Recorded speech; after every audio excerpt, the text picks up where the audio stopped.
안녕하세요. 반갑습니다. 민주언론 시민연합에서 일하고 있는 이봉우라고 합니다. 네, 가짜뉴스에 대응하기 위한 정부의 방안, 굉장히 부담스럽고 민감한 주제입니다. 왜 그렇게 민감하고 부담스러운 주제인지, 그리고 또 아무리 민감하더라도 정부가 대응해야 되는 필요성과 방향이 있다면 어떻게 해나가야 되는지 이 자리에서 함께 고민하는 시간이 됐으면 좋겠습니다. 워낙 첨예한 사안이기 때문에 제가 오늘 이 자리에서 제안드리는 내용을 어떤 분은 너무 과도하다고 느끼실 것이고 또 어떤 분은 너무 부족하다고 느낄 수도 있습니다. 이 자리가 함께 고민하는 시간이 됐으면 좋겠습니다. 네, 가짜뉴스가 대체 뭘까요? 지금 이 시점에 와서야 우리가 흔하게 쓰는 용어가 됐지만 또 굉장히 대응을 많은 시민분들이 요구하는 그런 의제가 됐지만 사실 이 용어 자체는 2016년 미국 대선으로부터 널리 퍼지게 되었다. 이게 정설입니다. 그럼 얼마 되지 않은 것이죠. 그렇다 보니까 우리 사회에서 이 가짜뉴스에 대한 범위와 개념이 사회적으로도 학문적으로도 명확하게 규정되어 있지가 않습니다. 그렇다 보니까 우리 시민 여러분들이 일상 속에서 접하게 되는 가짜뉴스가 특히 언론 보도나 유튜브를 통해서 접하게 되는 가짜뉴스의 상당 부분은 대부분 정치적인 맥락에서 사용되고 이해되고 있습니다. 그럼 그것이 전부일까? 그것을 규제해야 될까? 이런 부분을 우리가 고민을 해봐야 됩니다. 그런 의미에서 정부가 가짜뉴스에 대해서 무언가를 대응하고자 한다면 가짜뉴스의 개념이 무엇인지 확실하게 정립하고 가는 작업이 최우선적으로 선행되어야 됩니다. 그 부분을 한번 살펴보겠습니다. 지금까지 굉장히 널리 알려져 있는 가짜뉴스의 일반적인 개념은 이렇습니다. 허위 정보를 특정한 목적으로, 특히 정치적인 목적으로 유포하기 위해서 만든 뉴스 형식의 콘텐츠 또는 뉴스 그 자체를 의미합니다. 이걸로 충분한 걸까요?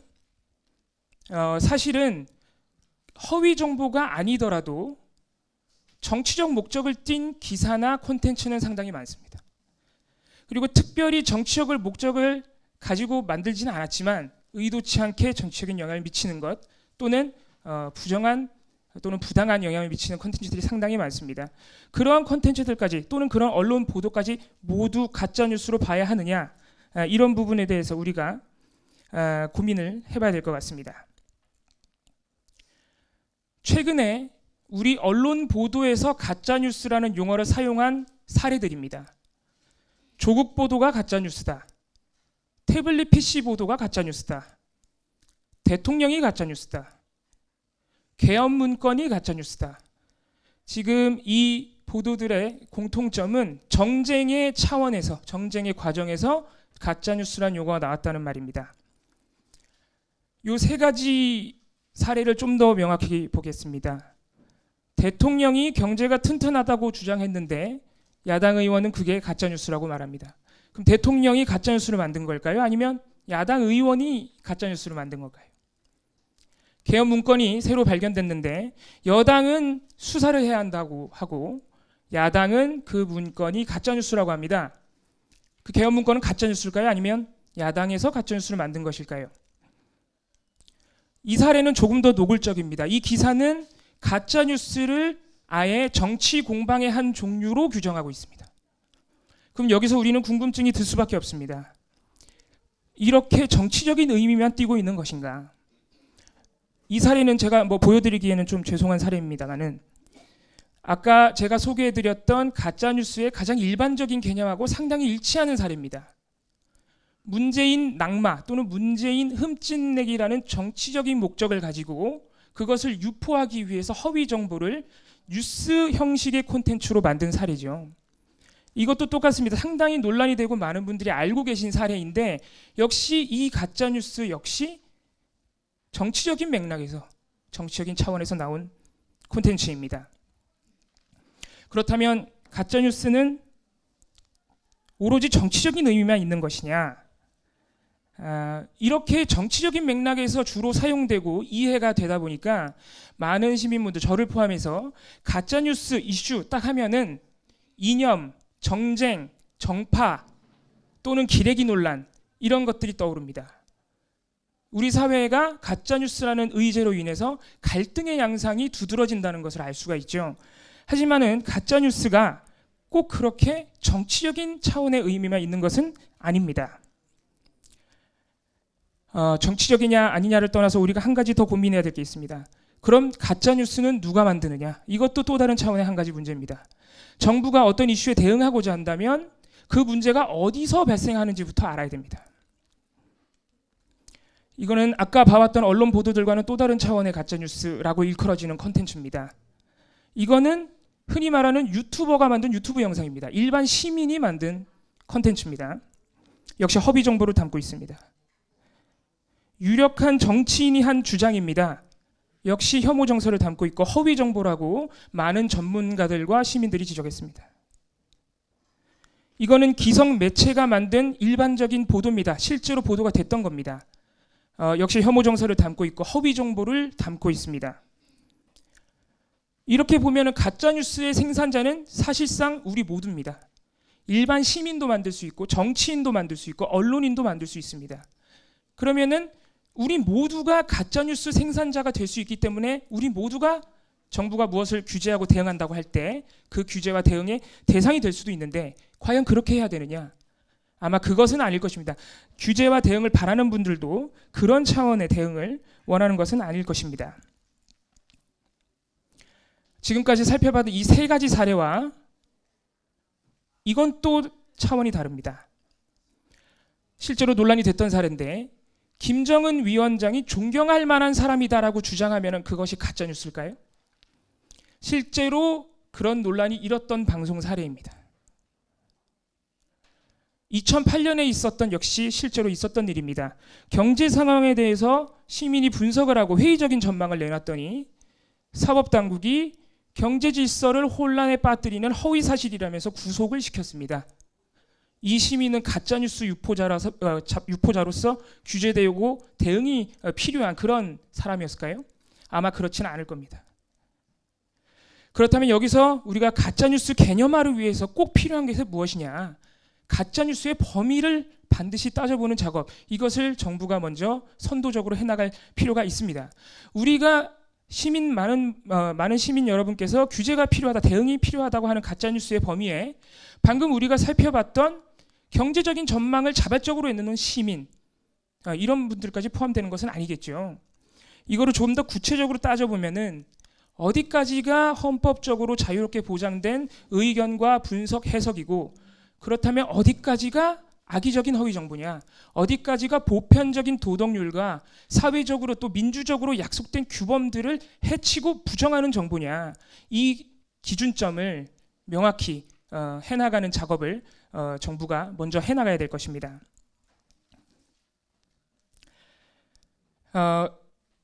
우리가 헌법적으로 보장된 권리 중에 굉장히 중요한 것 중에 하나가 언론의 자유와 표현의 자유입니다. 우리가 일상생활에서 흔히 볼 수 있는 제가 방금 말씀드렸던 정치적 차원의 가짜뉴스는 대부분 정쟁, 이념 대결, 진영 대결, 정파적 이득 이런 차원에서 얘기가 나오고 있습니다. 하지만 그런 주장들은 대부분 같은 현상을 두고 다양한 관점과 해석에 따라서 나뉘는 의견입니다. 다양한 의견이 있을 수 있고 다양한 해석이 있을 수 있죠. 이것은 모두 언론의 자유, 표현의 자유가 보장하는 가치입니다. 언론 보도와 비평도 마찬가지입니다. 그렇다면은 정부가 가짜뉴스에 대응하고자 한다고 할 때 언론의 자유와 표현의 자유는 헌법적 가치이기 때문에 그것은 인권과 마찬가지로 정부가 진흥하고 보장해줘야 될 가치이지 규제의 대상이 아닙니다. 그렇다면 언론의 자유와 표현의 자유를 상충하지 않는 가짜뉴스 대응은 무엇이냐? 그러한 가짜뉴스의 범위는 무엇이냐? 이게 최대의 화두가 될 수밖에 없습니다. 제 생각에는 그런 컨텐츠가 없지 않습니다. 표현의 자유, 언론의 자유를 벗어난 범위에 컨텐츠가 분명히 있다고 생각됩니다. 바로 이런 사례입니다. 이러한 소수자 혐오 컨텐츠에 정치적 파벌의 이득이나 이해관계나 이념적인 의미나 그런 것들 또는 자유로운 의견의 하나라거나 그런 의미를 담고 있다고 생각되지 않습니다. 이것도 마찬가지입니다. 유력 정치인이라고 해서 꼭 정파적 이익에 따라서 주장을 하거나 컨텐츠를 만드는 것은 아닙니다. 유력 정치인도 사실관계와 상관없이 정파적 이해관계와 관계없이 이런 주장, 혐오 컨텐츠를 만들 수 있습니다.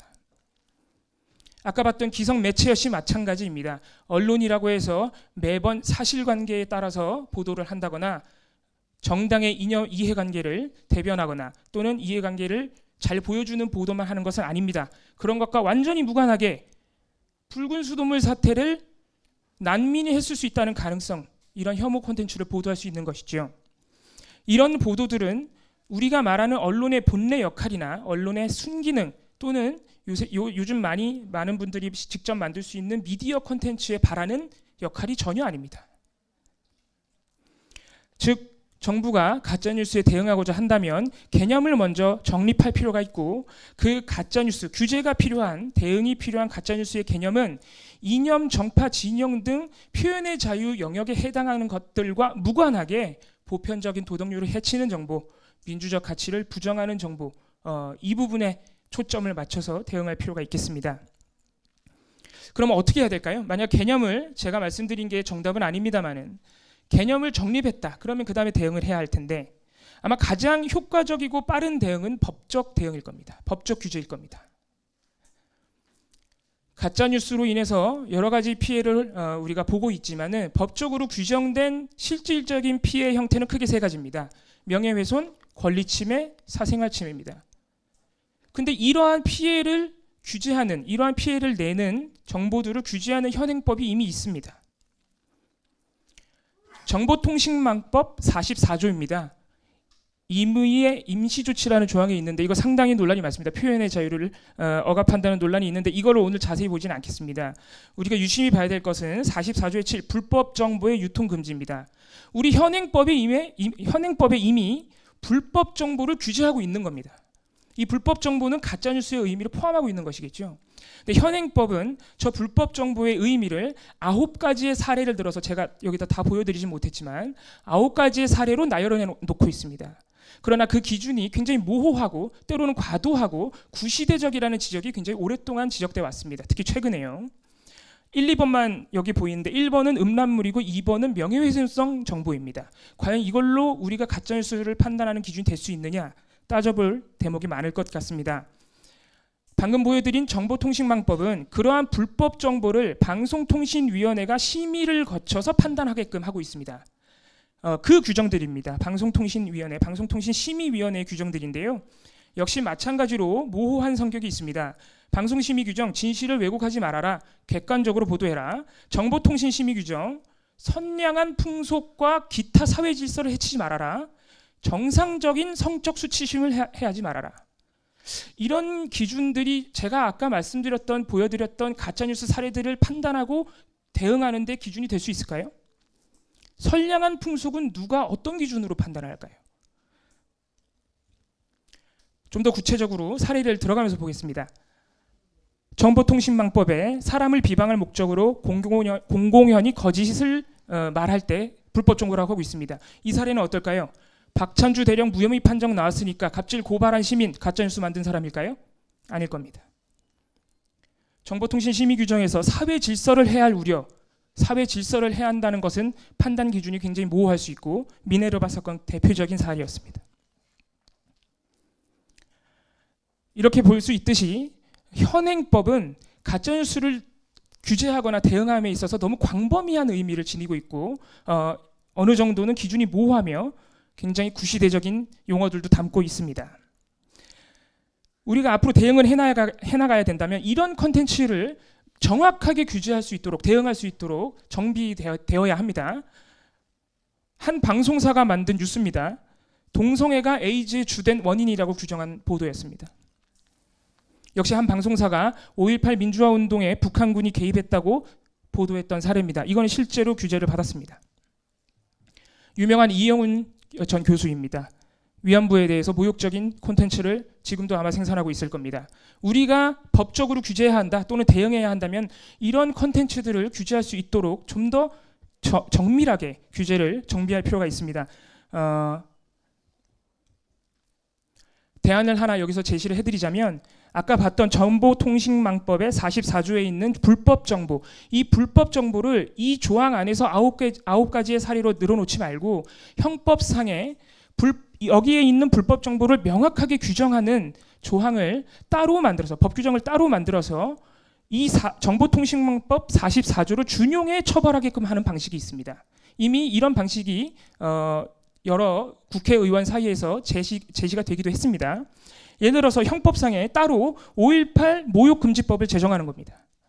위안부 모욕금지법을 제정하는 겁니다. 소수자 차별금지법을 제정해서 이러한 정보를 생산한 사람이 정보통신망법에 따라 불법 정보로 처벌받을 수 있도록 하는 그런 방식이 있겠습니다. 꼭 법적인 대응만 필요한 것은 아닙니다. 사회적인, 문화적인 대응도 필요한데요. 제가 지금까지 혐오 콘텐츠에 대해서만 얘기를 했기 때문에 혐오 콘텐츠 말고도 가짜뉴스가 너무 많은데 그건 그럼 다 내비로 두느냐, 이렇게 반문하실 분들도 있을 겁니다. 그런 사례들이 있습니다. 최근에 있었던 가장 대표적인 언론 보도 오보입니다. 남북관계 혼란을 줬습니다. 같은 신문사가 냈던 오보입니다. 고인에게 상당한 상처가 됐던 오보입니다. 이런 것들을 어떻게 규제해야 되느냐, 이런 언론 보도들, 정치적 맥락에 또는 이념적인 갈등이 유발될 수밖에 없는 오보들, 정부가 직접 대응한다고 하면 반드시 저항이 있을 수밖에 없습니다. 표현의 자유, 언론의 자유를 침해한다는 저항이죠. 이 부분에 있어서는 시민사회 그리고 언론, 권력기관 전반적인 공론화와 혁신 노력이 필요합니다. 가짜뉴스가 유통되고 또는 생산되는 데 있어서 기존의 언론과 권력기관도 상당히 책임이 큽니다. 최근에 그런 논의가 많이 나오고 있지요. 지금까지 취재 관행이 또는 보도 관행이, 정보 공개 관행이 너무 가짜뉴스를 생산 또는 유통하는 데 일조한 것은 아닌가, 시민들에게 투명하게 정보를 공개하는 데 방해가 된 것은 아닌가, 이런 성찰과 논의를 할 시점이 됐습니다. 제가 지금 보여드리는 것은 마지막으로 보여드리는 사례인데, 시민들이 진심으로 원하는 언론의 역할입니다. 검사의 범죄를 고발하고 노동자들을 탄압하는 기업들의 관행을 고발한 보도입니다. 언론에게 맡겨진 역할은 원래 이런 것이죠. 사회 부조리를 고발하고 권력을 견제하고 사회적 약자를 대변하는 일입니다. 그런 일을 하라고 언론에게 권력을 주는 것입니다. 이런 것을 우리가 진짜 뉴스라고 한다면 가짜 뉴스를 진짜 뉴스로 대체하게 하는 그런 노력이 필요하고, 그 노력은 정부가 할 수 없습니다. 아무리 법적으로 규제해도 할 수 없습니다. 결국은 시민사회가 해내야 하는데, 그렇다고 해서 정부가 할 일이 없느냐? 있습니다. 시민 미디어 리터러시 교육, 시민이 직접 미디어를 제작할 수 있게 지원하는 것, 소수자와 약자가 미디어 관련 정책에 직접 참여할 수 있게 길을 열어주는 것, 마지막으로 미디어로 인해서 피해를 받는 시민이 있다면 실질적으로 그를 구제해주고 지원해주는 대책들, 이런 것들을 정부가 할 수 있습니다. 이것은 모두 규제 또는 처벌의 영역이 아니죠. 지능과 보장의 영역입니다. 정부가 이런 방향으로 고민을 한다면 언론의 자유에 대한 논란 없이 이 가짜뉴스 문제를 장기적으로 해결하는데, 근본적으로 해결하는데 도움이 될 것입니다. 여기까지 하겠습니다. 감사합니다.